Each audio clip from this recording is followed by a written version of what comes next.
আসসালামু আলাইকুম। সুপ্রিয় Facebook, social media, TikTok, Insta এবং অন্য আরও অনেক মিডিয়া ইউজকারী সমস্ত অ্যাক্টিভিস্ট ভাই বোনেরা, আপনাদেরকে অনেক অনেক শুভেচ্ছা। আসসালামু আলাইকুম। এখন ভোর রাত অলমোস্ট 5:30 বাজে। আজকে 6ই সেপ্টেম্বর 2024, রোজ শনিবার। আসলে কোথায় থেকে শুরু করব, কোনটা দিয়ে শুরু করব? ছোটবেলায় পড়েছিলাম মনের ভাব শুদ্ধরূপে প্রকাশ করার নামই হচ্ছে ভাষা। আর এই ভাষাটা হচ্ছে বাংলা ভাষা, বাংলাদেশিদের বাংলা ভাষা, মায়ের ভাষা। যেই ভাষাকে কেন্দ্র করে 1952 সালে এক রক্তক্ষয়ী আন্দোলনের মাধ্যমে শহীদ রফিক, জব্বার, নাম না জানা আরও অনেক অসংখ্য মানুষ বুকের তাজা রক্ত ঢেলে দিয়ে বাংলাদেশিদের জন্য বাংলা ভাষাকেই আমাদের মায়ের ভাষা হিসাবে সারা বাংলাদেশে প্রতিষ্ঠিত করেছিলেন এবং সেই পাকিস্তানিদেরকে বুঝিয়ে দিয়েছিলেন যে বাংলাদেশিরা আসলে তাদের মনোবল কত শক্ত এবং তারা তাদের মায়ের ভাষাকে কখনই অসম্মান করে না। তো আজকে আসলে কথা বলার অনেকগুলো প্রসঙ্গ আছে। আর আমি যেহেতু রেগুলার এখন অনেকগুলো reels, shorts and Instagram, Facebook page এবং ফেসবুক অ্যাকাউন্ট, ইউটিউবে আমি আমার ভিডিও আপলোড করছি, আসলে কোনো ভাইরাল হওয়ার জন্য না। ব্যক্তিগতভাবে আমি মনে করি একজন সচেতন ব্যক্তি হিসাবে আমার যে ভাবনাগুলো, আমার যে কথাগুলো, আমি আমার জন্য এগুলো রেকর্ড করা দরকার। কারণ আসলে এখন আস্তে আস্তে আমাদের তো একটা বয়স হচ্ছে, বয়সের কারণে অনেক সময় অনেক কিছু হয়তো ভুলে যেতেই পারি। আর আর্লি স্টেজ অফ ডিমেনশিয়া যেটাকে বলে, পক্ষাঘাতগ্রস্ত রোগ যেটাকে বলে, সেটা অলরেডি স্টার্ট হয়ে গেছে, যার কারণে অনেক মানুষের নাম ভুলে যায়। অনেক পরিচিত মানুষ, একদম কাছের মানুষ, ফ্যামিলি মেম্বার, তাদের নামও পর্যন্ত ভুলে যায়, তাদের নাম মনে থাকে না। আর অনেক জায়গার নাম, অনেক কিছুর নামই মনে থাকে না। তো আসলে যে বিষয়গুলো নিয়ে কথা বলবো বা কথা বলা দরকার, সেগুলো সবগুলোই হচ্ছে খুবই প্রাসঙ্গিক এবং সময়োপযোগী এবং সমসাময়িক। এবং এই বিষয়গুলো আসলে আমাদের জীবনকে এখন আচ্ছন্ন করে রেখেছে। আর আমরা সবাই যারাই বলি না কেন যে আমরা আসলে রাজনৈতিক বিষয় নিয়ে কথা বলবো না, আসলে কোনটাকে বাদ দিব? আমাদের সারা পৃথিবীতে মানুষজন আসলে জন্মগ্রহণ করার পর থেকেই মানুষ রাজনীতির সাথে সম্পৃক্ত, হয়তো প্রত্যক্ষ অথবা পরোক্ষভাবে। কেউ রাজনীতি করে তার নিজের লাভের জন্য, নিজেকে প্রতিষ্ঠিত করার জন্য, এটা হোক ইথিক্যাল অথবা আনএথিক্যাল। আর কেউ রাজনীতি করে তার নিজের ব্যক্তিত্ববোধ থেকে, তার নিজের চিন্তা চেতনা থেকে, তার ইন্টেলেকচুয়াল বিষয়গুলোকে আরও তার নিজের জন্য আলোকিত করার জন্য। আর কেউ হয়তো রাজনীতি যে সে করছে, সে নিজেও জানছে না যে রাজনীতি করছে, বাট রাজনীতি না জানার কারণেও সে রাজনীতি করছে। আসলে আমাদের প্রত্যেকটা কাজ রাজনীতির সাথে ওতপ্রোতভাবে জড়িত। তো সেই কারণে যে কথাগুলো আসলে আমাদের এখন বর্তমান সমসাময়িক, সবগুলোই হচ্ছে আমাদের রাজনৈতিক বিষয়।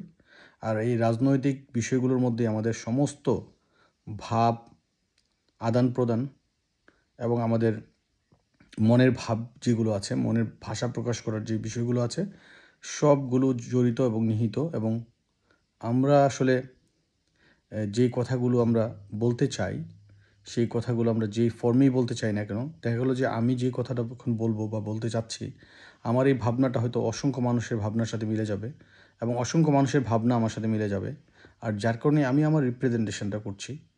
এখানে আমরা জানি আপনার ফেসবুক, সোশ্যাল মিডিয়াতে এখন সোশ্যাল মিডিয়ার কল্যাণে যে কেউ এক্সপোজড হতে পারেন, যে কেউ যার ভাব প্রকাশ করতে পারেন, মনের ভাব প্রকাশ করতে পারেন এবং তার নিজস্ব ভিডিও আপলোড করতে পারেন, তার মিমস থেকে শুরু করে তার টিকটক এবং রিলস যে কোনো কিছু আপলোড করতে পারেন। আসলে কাউকে তো আর আটকে রাখার কোনো সুযোগ নাই। আর যাদেরকেই আপনার যারা আসলে দেখবেন, ভিউ করবেন, আমরা যারা ভিউ করব, আমরা দেখব আসলে যে কন্টেন্টটা আমাদের নিজেদের জন্য প্রয়োজনীয় এবং যে কন্টেন্ট থেকে আমরা কিছু জানতে পারবো, শিখতে পারবো, সেটা হয়তো আমরা গ্রহণ করব। আর হয়তোবা যেটা আমরা আমাদের মানে দৈনন্দিন জীবনের জন্য পারিবারিক, সামাজিক, রাজনৈতিক, অর্থনৈতিক এবং ধর্মীয় এই বিষয়গুলোর সাথে সাংঘর্ষিক এবং যেগুলো আমাদের লাইফকে আরও বিস্ময় করে তোলে, সো সেগুলোকে হয়তো বা আমরা অ্যাভয়েড করব। আসলে এটা তো নিতান্তই প্রত্যেকটা মানুষের ক্যারেক্টারিস্টিক্সের উপর ডিপেন্ড করে। প্রত্যেকটা মানুষই ইউনিক, সো তারা তাদের নিজেদের ইউনিক আইডেন্টিটি দিয়ে তারা ঠিক করবে তারা কোনটাকে গ্রহণ করবে, কোনটাকে বাতিল করবে। তো আমার যে নিজস্ব ভাবনা, চিন্তা, চেতনা, সেগুলো নিতান্তই আমার সাথে যারা আমার এই ভিডিওটা ভিউ করবেন, যারা ভিডিওটা দেখবেন কোনো কারণে, পাবলিক কন্টেন্ট যেহেতু, তো আপনাদের মতামত হয়তো দ্বিমত হতেই পারে। তো সেক্ষেত্রে আপনার দ্বিমত হওয়ার কোনো ধরনের সাংঘর্ষিক না। আপনার আপনার দ্বিমত আপনার দ্বিমতটা আপনি পোষণ করতেই পারেন। আর আমার যে মতামত, আমি যেভাবে আমার চিন্তা চেতনা, আমার শিক্ষা দীক্ষা, পারিবারিক অবস্থান, আমার রাজনৈতিক অবস্থান, আমার আর্থসামাজিক অবস্থান, আমি যেভাবে বেড়ে উঠেছি, আমি যাদের সাথে চলেছি, আমি দেশ বিদেশ যে সমস্ত জায়গায় গিয়েছি, আমি আমার রাজনৈতিক প্রজ্ঞা, আমার রাজনৈতিক সচেতনতা, আমার রাজনৈতিক যেই পরিমণ্ডল অথবা আমার রাজনীতির সাথে যে সমস্ত বিষয়গুলো জড়িত, সেই সমস্ত বিষয়গুলোকে আমি যেভাবে ধারণ করেছি, তো আমি আমার সেই ধারণ ক্ষমতা থেকে বা আমার উপলব্ধি থেকে আমি আমার মতামত বিশ্লেষণ করছি বা মতামত প্রদান করছি। সেক্ষেত্রে আমার সাথে অনেকের দ্বিমত হতেই পারে। আসলে যেটা নাকি হচ্ছে অসংখ্য মানুষের জন্য যেটা নিরাপদ নয়, অসংখ্য মানুষের জন্য যে জিনিসটা হচ্ছে ক্ষতিকর, সেই জিনিসটা আসলে আমরা ২-৩ বার, অসংখ্যবার ভেবে দেখব আসলে এটাকে কীভাবে রোধ করা যায়। তো আমার আসলে যে কথাগুলো বলা দরকার বা যেই কথাগুলো নিয়ে আমি ভিডিও কন্টেন্ট তৈরি করছি, সেগুলো আসলে তো কখনো কোনো অবস্থাতে আমার ক্যারেক্টারিস্টিক্সের বাইরে যাবে না, বাইরে হবে না। আমি তো আর এখানে ড্রামা করব না, কারণ আমার পক্ষে আমার পার্সোনালিটি এবং ক্যারেক্টারিস্টিক্সের মাধ্যমে আমার ক্যারেক্টারের মধ্যে এই জিনিসগুলো নাই যে আমি এখানে কাপল ভিডিও করব বা ব্লগ করব, যেই সমস্ত ব্লগগুলা অন্যান্য যারা মোটিভেশনাল স্পিকার তাদের কাছ থেকে আপনারা দেখবেন, অথবা আপনারা যারা এন্টারটেনমেন্ট অ্যাক্টিভিস্ট আছে তাদের কাছে দেখবেন। আপনাদের এখানে অনেকেই আছে হয়তো তাহিরি সাহেবের, গিয়াসুদ্দিন তাহিরি সাহেবের যে ভিডিওগুলো উনি করেছেন, উনি যে সমস্ত ভিডিও ভাইরাল করেছেন বা ভাইরাল হয়েছে, ওগুলাকে আবার অনেকে মিমস তৈরি করছেন, যেগুলো নাকি ট্রল করছেন, সেগুলোকে অনেক ভাইরাল করতেছেন।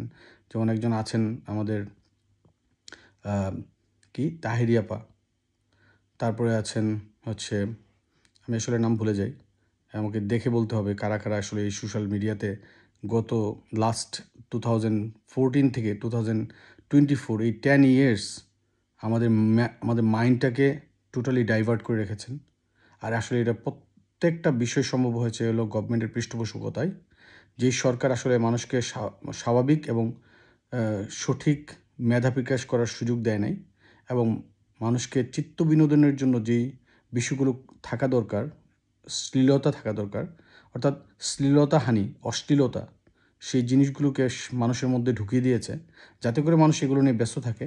এবং মানুষ ব্যস্ত থাকলেই কেবল এই যে একটা সরকার দিনে এবং রাতে খুব তাড়াতাড়ি পুরোপুরি একটা জনসমষ্টির এবং জনগণের মতামতের বাইরে চলে যেতে পারে এবং নিজের স্বেচ্ছাচারী, স্বৈরাচারী হয়ে উঠতে পারে। এবং একটা সরকার জনগণের মতামতকে কোনো অবস্থাতেই তোয়াক্কা না করে এবং জনগণকে মনে করে যে জনগণ হচ্ছে এই দেশের ওই পার্টিকুলার একটা দেশের প্রজা, বা তারা হচ্ছে যেটাকে এখন আমরা বলি মডার্ন স্লেভারি, এরকম মডার্ন স্লেভার অথবা লেভার, কারণ তারা হচ্ছে রাজা আর বাকি যারা আছে তারা সবাই হচ্ছে তাদের অধীনস্থ প্রজা। আর না হলে তো সরকার প্রধান এইভাবে বলতে পারে না যে এটা আমার দেশ, আমার দেশ, আমার বাবার দেশ, আমার বাবা দেশটাকে স্বাধীন করেছেন। আর বাকি যারা ছিলেন তারা আসলে উচ্ছিষ্ট, তাদের কোনো কন্ট্রিবিউশন নাই এই দেশের জন্য।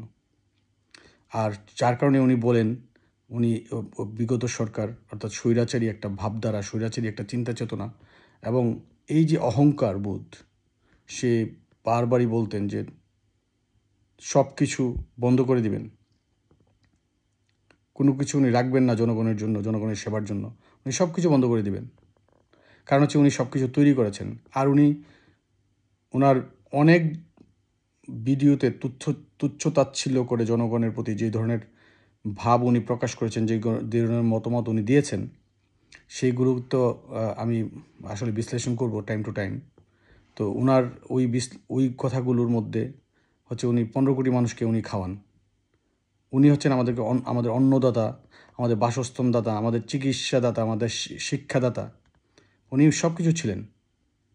আর আমরা আমাদের অবস্থান থেকে আমরা কোনো কাজ করি নাই, আমরা বসে বসে বেকার ভাতা নিতাম ওনার কাছ থেকে। উনি আমাদেরকে বেকার ভাতা দিয়ে খাওয়াতেন।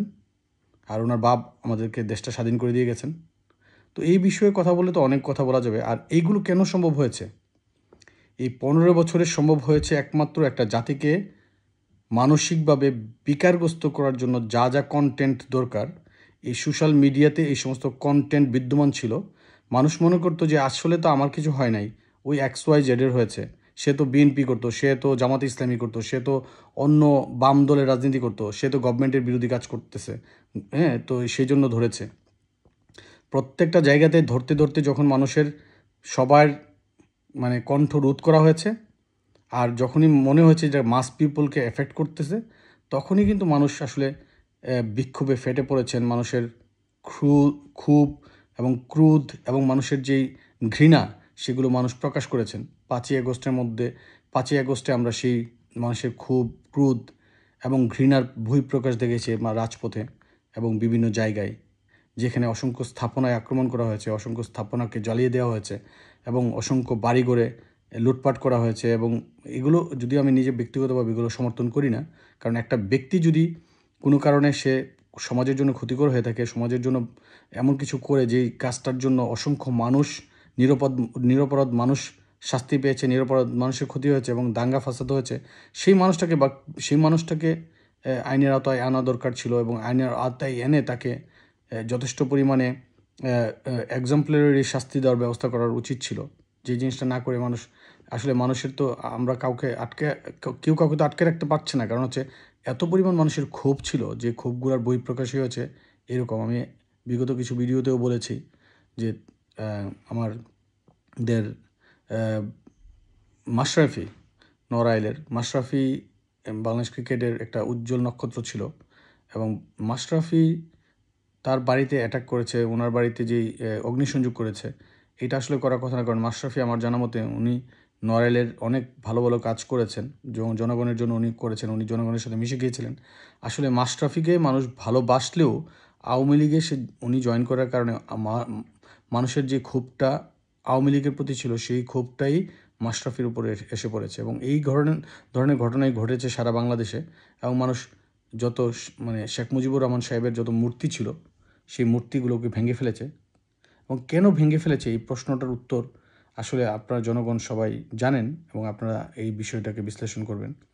আসলে শেখ মুজিবুর রহমানকে আমরা ধারণ করার কথা ছিল আমাদের হৃদয়ে ধারণ করার কথা ছিল, আমাদের মস্তিষ্কে থাকার কথা ছিল। ওনারকে আমরা বই পুস্তকে এবং অন্য অন্য জায়গায়, সেই জায়গাগুলোতে ধারণ করার যে বিষয়টা ছিল, যেইভাবে বিষয়টা ছিল, সেইভাবে কিন্তু এই বিগত সরকার একটা ফেসিবাদী ব্যবস্থা এবং একটা চাপিয়ে দেওয়ার ব্যবস্থা তৈরি করে বঙ্গবন্ধুকে বাংলাদেশের মানুষের কাছ থেকে কী করেছেন, এমনভাবে খাইয়েছেন আমাদেরকে ইচ অ্যান্ড এভরি সেক্টরে, খাওয়ানোর কারণে মানুষ একদম বমি করে দিয়েছে, যার মানুষের মধ্যে আর নিতে পারে নাই। তো লেবু যেমন বেশি কচকালে যেমন হয়, লেবু তেতো হয়ে যায়, ঠিক একই ঘটনা ঘটিয়েছেন এই বিগত একটা জালিম, ফ্যাসিস্ট এবং স্বৈরাচারী সরকার। আমি আসলে আমার মনে এই ভাবনাটা বা আমি এই চিন্তাটা করি, বাংলাদেশের ইতিহাসে বা ভারতবর্ষের ইতিহাসে ওই ৮০০ বছর আগে হয়তো লক্ষণ সেনের একটা ঘটনা ঘটেছিল। লক্ষণ সেন তার রাজত্ব ছেড়ে পালিয়েছিলেন। তো শেখ হাসিনা উনি নিজে পালিয়েছেন। উনার তো পালানোর কথা না। উনি তো বলেছেন শেখ হাসিনা পালায় না। শেখ হাসিনা পালায় না। শেখ হাসিনা পালাবে না। আমার এটাও বিশ্বাস ছিল। আমার একটা অনেক শক্ত একটা বিশ্বাস ছিল যে উনি হয়তো পালাবে না। উনি এটা ফেস করবেন। আসলে উনি নিজে পালায়নি, কিন্তু উনার যে অসংখ্য নেতা, কর্মী, সমর্থক, শুভানুধ্যায়ী যারা ছিলেন, তাদেরকে কী পরিমাণ বিপদের মধ্যে উনি রেখে গেছেন, কী পরিমাণ বিপদে উনি ফেলে গেছেন। এটা কি উনি একবারও চিন্তা করেছেন? যে উনি তো ওনার জীবনটাকে নিয়ে, ওনার ছেলে এক দেশে, ওনার মেয়ে এক দেশে, ওনার বোন এক দেশে, ওনার বোনের মেয়ে এক দেশে, ওনার পরিবারের প্রত্যেকটা মেম্বার সেফ। কিন্তু উনি কি বাংলাদেশের সাধারণ যেই মানুষ যারা আওয়ামী লীগকে ভালোবাসতো, শেখ মুজিবুর রহমানের আদর্শে, যারা ধারণ করতো শেখ মুজিবুর রহমানকে হৃদয়ে, তাদেরকে কি উনি সেভ করার কোনো ব্যবস্থা করেছিলেন? তাদেরকে পুরোপুরি ঝুঁকির মধ্যে ফেলে ৩০০ মেম্বার অফ পার্লামেন্ট, এর সাথে আরও সংরক্ষিত আসনের ৫০ জন মহিলা এমপি, ওনারা একজন মানুষ মানে বাংলাদেশের কোথাও ওনাদেরকে খুঁজে পাওয়া যাচ্ছে না। কেন? এই ঘটনাটা কেন ঘটলো? আর এই শেখ হাসিনা এই ঘটনাটা আপনি কেন ঘটালেন? আপনি বাংলাদেশে থেকে এটা ফেস করার দরকার ছিল আপনার। বিএনপি তো বিগত সময়ে ক্ষমতার মধ্যে থাকাকালীন সময়ে বিএনপির সব নেতা কর্মী বা বিএনপির অন্য যে সংসদ সদস্যরা ছিলেন, তারা তো দেশ ছেড়ে পালিয়ে যায়নি। তারা তো মামলা হামলা এগুলো সব ফেস করেছেন। আর আপনি ৫ তারিখে আপনি দেশ ছেড়ে পালিয়ে গেলেন, আর আপনার সমস্ত নেতা কর্মীরা আন্ডারগ্রাউন্ডে চলে গেলেন। এই হচ্ছে আওয়ামী লীগের শক্তি, আওয়ামী লীগের আদর্শ আর আওয়ামী লীগের রাজনীতি। কারণ আপনার এই যে দম্ভ, আপনার দম্ভ, অহংকার আর আপনার যে বাংলাদেশের মানুষকে তিরস্কার করার যে মন মানসিকতা, আপনি যেভাবে আপনার মানে হিংসা এবং বিদ্বেষ সারা বাংলাদেশের মানুষকে ছড়িয়ে দিয়েছেন আপনার কথার মাধ্যমে। আপনাকে আসলে আপনার দলের নেতৃবৃন্দরাই বলেছিলেন ৯৬ সালে, আমি যতদূর মিডিয়াকে আমি স্মরণ করতে পারি, যে আপনি আপনার মুখটাকে একটু বন্ধ রাখবেন। আপনি আপনার স্ক্রিপ্ট স্পিচ দিবেন আপনি। অর্থাৎ আপনি হাতে লেখা যে মানে স্ক্রিপ্টেড যে স্পিচটা থাকে সেটা আপনি দেন। তাহলে অ্যাটলিস্ট আপনার মুখ থেকে স্লিপ অফ টাং হয়ে যে জিনিসগুলো বের হয় সেগুলো বেরোবে না। কিন্তু আপনি এটা ওই ৯৬ সালে কিছুটা সময় ফলো করেছিলেন, তারপর থেকে আপনি কিন্তু আর এগুলো ফলো করেন নাই। আজকে আপনি ক্ষমতায় নাই, যার কারণে আমি আপনাকে সম্মান দিয়ে কথা বলছি। আর আপনি যদি আজকে ক্ষমতায় থাকতেন, তাহলে আমি আপনাকে ওই আগে যেভাবে সম্বোধন করতাম সেভাবেই সম্বোধন করতাম। তো আসলে মানুষ যখন ক্ষমতা হারায় তখন সে বুঝে যে সে কী হারিয়েছে। আমি জানি এখন আপনার মনের মধ্যে কী ভাবনা আসছে, আপনি কোথায় আছেন, কীভাবে আছেন। আমরাও জানতে চাই। একটা মানুষ যখন এত বড় একটা সাম্রাজ্যের মধ্যে থেকে, এত বড় ক্ষমতার কাছাকাছি থেকে যখন একটা মানুষ ক্ষমতা হারায়, তার কেমন লাগে? আপনার জন্য বাংলাদেশের কত জায়গায় গুরুত্বপূর্ণ ভিআইপি প্রোটোকল বন্ধ হয়ে আছে আজ। আর কত মানুষ ভিআইপি প্রোটোকলের কারণে কত ধরনের বাধার সম্মুখীন হয়েছে, কত ধরনের তার রুটিন ওয়ার্কের জন্য অনেক ধরনের প্রবলেম ফেস করেছে। আপনি এখন আপনার সেই দিনগুলোকে মনে পড়ে? আপনি আপনার এত ক্ষমতার মধ্যে থেকে আপনি জাস্ট ১ মিনিটের মধ্যে ৪৫ মিনিটের মধ্যে আপনার ক্ষমতা চলে গেল। আপনি কি আপনার অবস্থান থেকে এটা রিয়ালাইজ করবেন না যে কেন ক্ষমতাটা চলে গেল আপনার? আপনার কী করেছিলেন আপনি? আপনি অনেক ভিডিওতে বলেছেন আপনি কী করেছেন? আপনি যদি আপনার অবস্থান সম্পর্কে বা আপনার ভুল সম্পর্কে যদি আপনি বুঝতে না পারেন, মানুষ আপনাকে কীভাবে ক্ষমা করবে? প্রশ্ন আসছে, জামাতে ইসলামী আপনাকে ক্ষমা করে দিয়েছে বা আওয়ামী লীগকে ক্ষমা করে দিয়েছে। আসলে কি আপনারা জামাতে ইসলামীর কাছে বা বাংলাদেশের মানুষের কাছে ক্ষমা চেয়েছেন? চাননি। আর জামাত ইসলামীর এই যে রাজনীতি, তারা নিজে থেকেই ক্ষমা করতে চায় আপনাদেরকে। সেটাও কিন্তু আমরা বুঝি, বাংলাদেশের জনগণ বুঝে। সুতরাং সাধু সাবধান। জামাত ইসলামীর উদ্দেশ্যে বলবো, আপনারা এত বেশি ভালো হওয়ার চেষ্টা করবেন না। কারণ বেশি ভালো ভালো না। আপনাদের দলের মধ্যে অনেক ধরনের চোরাই উতরাই হয়েছে, অনেক কিছু হয়েছে, অনেক জুলুম হয়েছে, নির্যাতন হয়েছে, পাশবিক নির্যাতন হয়েছে, অমানসিক নির্যাতন হয়েছে, নির্দয় আচরণ করা হয়েছে। সো এই সবগুলো আপনারা ভুলে যান, কোনো সমস্যা নেই দল হিসাবে। কিন্তু বাংলাদেশের সাধারণ মানুষ তো ভুলবে না, কারণ এই জিনিসগুলোর জন্য আবার আমরা অপেক্ষা করতে হবে, আমাদেরকে কখন আবার এইভাবে নিষ্পেষিত করবে। তো এই প্রত্যেকটা জিনিসের বিচার হওয়া অনেক জরুরি, বিচার হতে হবে। আর বিচার না হলে বিচারহীনতার সংস্কৃতি বাংলাদেশকে ঘিরে ধরবে।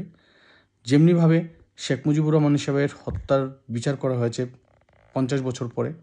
আপনারা যদি বিচার না চান আপনাদের ব্যাপার, কিন্তু আমরা আমাদের শহীদ ভাই যাদেরকে হারিয়েছি, বাংলাদেশের যারা মেধাবী তরুণ যারা অলরেডি ঝরে পড়েছে অকালে, এবং যে সমস্ত মায়ের বুক খালি হয়েছে, তারা কিন্তু বিচার চায়। তাদের বিচার করতে হবে। আপনি কেউ না বিচার না করার। আপনি আপনার দলের পক্ষ থেকে মাফ করেছেন, সেটা আপনার দলের ব্যাপার, সেটা আমাদের সাধারণ মানুষের বিষয় না। সাধারণ মানুষ এই হত্যার বিচার চায়।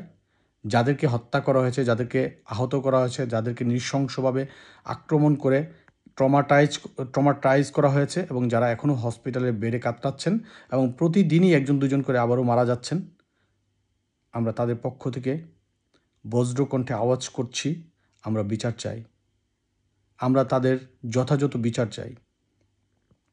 আমি যেই জিনিসটা দিয়ে কথা বলতে শুরু করেছিলাম, আসলে কথা কোথায় থেকে বলবো, এখন 22 মিনিটস অলরেডি আমার ভিডিও হয়ে গেছে। আমি ভিডিও লম্বা না করেও পারছি না, কারণ এই কথাগুলো আমি রেকর্ড করছি, এবং আমি রেকর্ড করার পর কোনো এডিট করি না। আমার কথা চলমান থাকে, আমি সেভাবেই ভিডিও আপলোড করি। আর আমি যেটা বলতে চাচ্ছিলাম, কিছু ভাই, কিছু বন্ধুরা, কিছু ফেসবুকের অ্যাক্টিভিস্ট, অর্থাৎ সোশ্যাল মিডিয়ার অ্যাক্টিভিস্ট আপনারা যারা আছেন, সোশ্যাল মিডিয়াতে সরব, আপনাদেরকে প্রতিনিয়ত দেখছি। আপনারা জানেন নিশ্চয়ই যে মানে আমরা খাওয়ার পরে তো আমাদেরকে টয়লেটে যেতে হয়। আর ওইটা যদি আপনি বেশি ঘাটাঘাটি করেন, তাহলে কিন্তু ওখান থেকে কিন্তু ভালো জিনিস আসবে না, এটার থেকে গন্ধ ছড়াবে। আর আপনি যদি আপনাকে সুশীল ভাবা শুরু করেন, আর আপনি যদি আপনাকে কোনো দলের মানে ট্যাগিং না করে আপনি নিজেকে সুশীল বা দাবি করে আপনি ফেসবুকে পোস্ট করেন, আর আপনার পক্ষ থেকে আপনি আপনার মতামত তুলে ধরেন, সেটা আপনি তুলতেই পারেন, সমস্যা নাই। কিন্তু আপনার ব্যাকগ্রাউন্ড কিন্তু বাংলাদেশের মানুষ জানে। আর আপনার যে ফেসবুকের প্রোফাইল, ব্যাকগ্রাউন্ড, আপনার পোস্ট, এই 15 বছরের ফেসবুকের পোস্টগুলো দেখলেই কিন্তু বোঝা যাবে যে আপনি কোন ধরনের আপনি সুশীল এবং কি আপনি আসলে হোল্ড অ্যান্ড বোল্ড করেন। সুতরাং ওই যে একটা কথা আছে না, কুকুরের লেজ কখনো সোজা হয় না, আর কয়লা ধুলে ময়লা যায় না।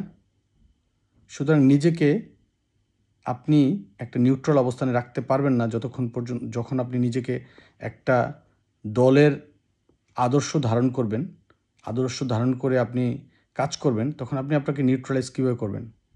আমি তো নিউট্রাল না। আমি একটা দলের সমর্থক। আমি একটা দল করি, দলকে পছন্দ করি যতক্ষণ পর্যন্ত ওই দলটা তার আদর্শের মধ্যে থাকবে, ওই দলটা এরকম কোনো অমানসিক অত্যাচার করবে না, জনগণের জন্য জুলুম করবে না। আর যখনই আমি দেখব ওই জিনিসটা, তখনই আমি ওই দল করব না। আমি অবশ্যই আমাকে নিজেকে ওখান থেকে উইথড্র করব। আমি কোনো দলকানা কোনো ব্যক্তি না।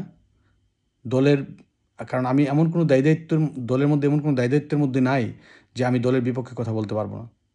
দলের মধ্যে যদি এরকম কোনো আমি যে রাজনৈতিক আদর্শ ধারণ করি, সেই রাজনৈতিক আদর্শের মধ্যে যদি এরকম কোনো আমি বিচ্যুতি দেখি, আমি অবশ্যই সেটা প্রতিবাদ করব এবং প্রতিবাদ করেই যাব। এতে মানে অন্যের কিছু আসবে যাবে না। আমি আমার অবস্থান থেকে আমার কথা বলবো। আর আমি যেটাকে মনে করি যেটা সঠিক না, সেটার বিপক্ষে আমি বলবো। সুতরাং আপনি আপনার যে দলের যে অবস্থান, সেই অবস্থান থেকে যদি আপনি সরাসরি কথা বলতেন, তাহলে আমি আপনাকে অ্যাপ্রিশিয়েট করতাম। কিন্তু আপনি একটা খোলসের মধ্যে থেকে আপনি একটা confused.com এর মধ্যে আছেন। আপনি চাচ্ছেন মানুষকে বোঝাতে যে আপনি কোনো দল করেন না। আপনি এখন একজন সুশীল, এবং সুশীল অবস্থান থেকে আপনি আপনার মতামতগুলো বিশ্লেষণ করছেন বা মতামত প্রকাশ করছেন। আর যার কারণে আপনি এই সোশ্যাল অ্যাক্টিভিস্ট হয়েছেন এবং সোশ্যাল অ্যাক্টিভিটিসের মাধ্যমে আপনি বলতে চাচ্ছেন যে এখন বাংলাদেশে যা হচ্ছে তা কিন্তু কোনোভাবেই মেনে নেওয়া যায় না। সেখানে অনেক ধরনের বিষয় আছে, সংস্কারের মধ্যে থাকবে, জাতীয় সঙ্গীত থাকবে, কত কিছু থাকবে। সো সেগুলোতে আপনি একটার পর একটা পোস্ট করে আপনি মানুষকে জানান দিচ্ছেন যে আপনি কিন্তু সুশীল। সো আপনাকে সম্মান করে বলছি, আপনি যদি আপনার মতামত প্রকাশ করেন, আপনি যেই আপনি যেই জিনিসটাকে ধারণ করেন সেই জিনিসটাকে সামনে রেখে আপনি বলেন যে আমি একজন অমুক দলের আমি একজন সমর্থক, কর্মী, নেতা। আমি মনে করি যে এই জিনিসটা অন্যায় করা হচ্ছে এবং এই জিনিসটা এই বিষয়টাকে আমি সমর্থন করি না, বা এই জিনিসটা আমি এই কারণে সমর্থন করি না। আপনি এক্সপ্লেইন করেন, ভালোভাবেই করেন। আপনাকে তো সৈফুদ্দার মতো শব্দবোমা ইউজ করতে হবে না, আমিও করব না। সো আসলে ওই যারা টিকটক, সোশ্যাল মিডিয়াতে ভাইরাল, তাদেরকে কিন্তু ভাইরাল করা, তারা নিজেরা ভাইরাল হওয়ার জন্য যা যা করা দরকার সেই জিনিসটা তারা জানে কীভাবে ভাইরাল হতে হয়, কী করলে ভাইরাল হওয়া যায়। আমরাও জানি, কিন্তু আমরা এটা করতে পারবো না, কারণ আমাদের নিজেদের একটা আইডেন্টিটি আছে, ব্যাকগ্রাউন্ড আছে। যেভাবেই থাকুক, ছোট্ট পরিসরে থাকুক আর যেভাবেই থাকুক, আমি আমার নিজের ক্যারেক্টারিস্টিক্স অনুযায়ী আমি কাজ করব, আমার নিজের পার্সোনালিটি অনুযায়ী আমি কাজ করব। আমি তো কখনোই চপ্পু সাহেব, বাংলাদেশের প্রেসিডেন্ট, উনি মানে সাবেক প্রধানমন্ত্রী পা ধরে সালাম করেছেন। উনি একটা একটা প্রোগ্রামে গিয়েছিলেন পাবনায়, ওনার নিজের বাড়িতেই। ওখানে গিয়ে উনি ঝড় উঠতেছিল, ওনার একজন প্রোটোকল অফিসার বলতেছিল স্যার বাইরে ঝড় উঠতেছে। সো আপনার ওনাকে বলার উদ্দেশ্য হচ্ছে ওনার স্পিচ যাতে উনি শর্ট করে। উনি বলতেছে ঝড় উঠুক, তাহলে কী হচ্ছে, আমি তো এখানেই ঝড় উঠাচ্ছি। আর উনি শেখ হাসিনাকে পা ধরে সালাম করেছেন। সালাম করে ওই ধরনের মানুষ আসলে তাদের রাজনৈতিক ক্যারেক্টার, তাদের রাজনৈতিক প্রজ্ঞা, তাদের রাজনৈতিক মেধা, তাদের রাজনৈতিক ক্যারেক্টার এরকমই হবে। আমি তো রাজনীতি করে প্রেসিডেন্ট হতে পারবো না, আমি এমপি হতে পারবো না, হবও না, আর আমার হওয়ার কোনো খায়েশও নাই। আমি ওই লেভেলে কোনো কিছু জন্য না। আমি আমার নিজের সচেতনতা বোধ থেকে আমি এটা ভিডিও করি এবং আমি আমার মতো করে আমি আমার নিজেকে অ্যানালাইজ করি।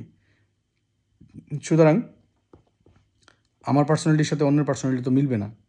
আমি হয়তো আমি যদি কোনো কারণে মনে করি যে না, আমি ওই লোকটার সাথে, সে যত বড়ই পার্সোনালিটি সম্পন্ন লোক হোক আর যত বড় রাজনৈতিক ব্যক্তি হোক, আমি আমার নিজের ব্যক্তিত্বকে বিসর্জন দিয়ে আমি কখনোই তার কাছে কম্প্রোমাইজ করব না।